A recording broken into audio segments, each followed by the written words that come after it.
The George Floyd murder last year led corporate America to pay more attention to racial justice. This year, the bar is much higher. New research shows Americans are increasingly likely to boycott a product or service simply because of its response to the Black Lives Matter movement. Public relations firm Edelman conducted a survey and found 42% of Americans either started or stopped using a brand in the past year, depending on the response to the mass protests. That is up 7 percentage points from a year ago. Almost 80% of respondents hold CEOs responsible for responding to systemic racism. Lisa Ross is CEO of Edelman's U.S. region, and she joins me now. Lisa, there's a lot to unpack there, but I want to start with how we in the media industry, and I'm talking about news and PR, don't really come off very well in your survey. It's 2021, and you are the only Black CEO of a major PR firm, which I guess makes you personally responsible for responding to systemic racism. How surprised were you personally by these findings? I wasn't at all. I wasn't surprised. I was disappointed, but I also think there's enough information in there that gives us some hope for a more positive future. So when people say they're judging brands based on how they respond to calls for racial justice, do we have a sense of what that response looks like? Is it a macro response to societal racism, or is it more of a micro response to issues within the company, within executive ranks? Scarlett, it's both. And the challenge has been historically that brands might look at how they are marketing to their consumers, but they're not paying attention to their internal, getting their own house in order. Our research indicates that both are absolutely necessary in order to compete right now. Okay, so you got to walk and chew gum at the same time if you're a CEO. Your survey found that people trust their employers to do what is right when it comes to systemic racism, but they don't necessarily trust business, media, government, or nonprofits even. So what does that tell you about how workplaces are addressing racism effectively in a way that those other institutions aren't?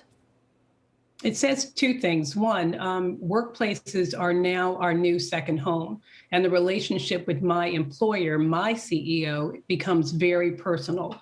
Secondly, it's incredibly important for all CEOs to recognize that they have constituents and they have employees that they have to satisfy. They don't have to agree with everything, but you do have to take a position and you have to be convicted in that position.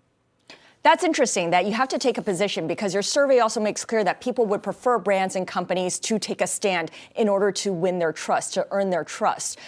What kind of stand, though? That's the issue, because this country is extremely divided and we can't even agree on the facts on the ground half the time.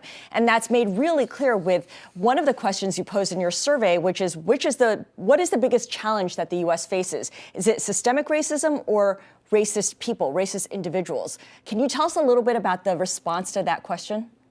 If you had asked me what intrigued me the most about the research, it was that data point. I think that we are more comfortable saying that it is people. It's the same argument that you hear. It's not all police officers. There's a few bad apples. And then if it's a few people, then you're going to focus on people in terms of your solutions. If it is a system, you're going to focus on your system. I think what we now know to be true is that you have to focus on both. Yeah, the data point that got my attention is that 60% of white respondents say it's people who are racist, whereas 58% of blacks say it is the system that is racist. And by age, you also have 63% of those older than 55 saying it's people who are racist as opposed to the system. And of course, for the younger generation, they're saying it's the system. So when you look at everything, you also looked into which industries, what types of companies are doing well when it comes to responding to systemic racism. What did we find there? Disappointing across all sectors, except one did really well, and I don't think it's a surprise to anyone because we all watched it, and that was the sports industry. The NBA led with the boycotting of games during the season.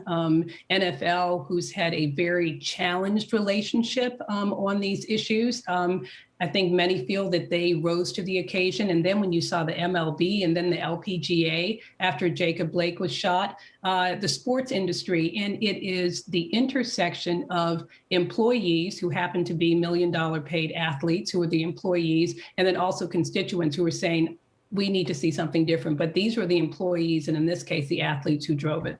That is really interesting. And I guess for the record, we should also note that on the other end of the spectrum, financial services fared the worst, right, when it came to the industries addressing systemic racism. Yes. And I think that goes back to your point about, is it people or is it systems? If it's financial services, that's an industry and that controls everything. And whether you have bad apples in that or not, it's the institutions that have to make change and people, of course, along with it. So one thing that you brought up in your research is that people differentiate between brands and corporations. What's the distinction there between the brand and the company? The brands are how you interface. It's your experience with a product or service. That's a brand. The corporation is who provides it. So, for example, and I won't use any names, a corporation does better than a brand because that's also my employer. And the corporation is looking at things that they can do in terms of getting their house in order, advocating and educating, recognizing that there are repercussions if they don't. The corporation loses talent that doesn't want to work there if they don't feel good about the position, or if they don't feel, you don't have to agree with the position, but you do have to have a position. And the brand is far more public facing. And I think that's where the greatest disappointment has been. There were so many calls for Black Lives Matter, and I stand by my Black employees, and I'm going to look at all of these things. And 1 in 3, as you noted, said, you know what, you have fallen short. There was a lot of good conversation, but the action is not sufficient. Right. There's a lot of virtue signaling, but beyond that, it kind of just petered out a little bit there. So how would you advise a decision maker or a senior leader to leverage the findings in your survey, whether they run a brand or they're a part of senior management running the actual corporation, or they're part of government for that matter? One is, accept it. There's a lot of no, not me, it's somebody else. And so 1, you have to accept it. 2, you have to make decisions that are informed, that are going to be good for your business, but also very good for your people. 3, many CEOs don't look like me.